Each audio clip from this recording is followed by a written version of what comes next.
కనబడ్డారు చెప్పాను మీకు మీకు నోటు దుర్తనాల వల్ల తాపు తన్నుకున్నారమ్మా. ఎవరైనా దగ్గర వాళ్ళు మీరు దగ్గర వాళ్ళే తప్పకుండా నా మాట ఇంత దగ్గర వాళ్ళు కదా మనకెంత మాటనే గొడవ పడుతున్నారు. నేను పెద్ద మనిషికి ఏం చెప్పాలా, న్యాయంగా చెప్పాలా. గ్రామస్తులందరూ ఏది అసలు న్యాయం అని మీకు కూడా తెలియదు. అది ఏదో మీకున్న పర్సనల్ గొడవల వల్ల మొత్తం ఊర్లో వాళ్ళకి పెద్దలకి అందరికీ రకరకాల మాట్లాడారు. ఈ చెట్లు పెద్ద చెట్లు అడిగట్లా ఉంచండి.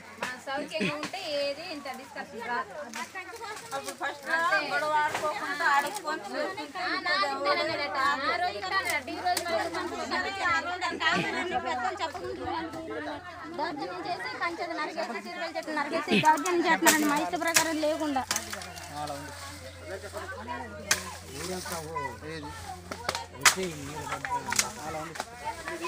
లేదండి. మేము మాకు అడిగారు సార్, మాకు ఇవ్వడం కావాలి సార్ అని చెప్పామండి. అది సరే మీరే పట్టుకోండి మాట్లాడుకోండి అన్నారు సార్. మీరు ఎక్కడి నుంచో ఉన్న వాళ్ళకి మాకు కాదన్నారు సార్. అలాగే చేతులు అన్నారు. ఏం చేయమంటారు సార్?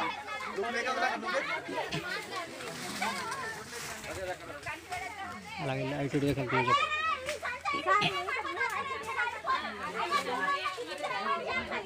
ఇల్లు కొంచెం చెప్పినానండి.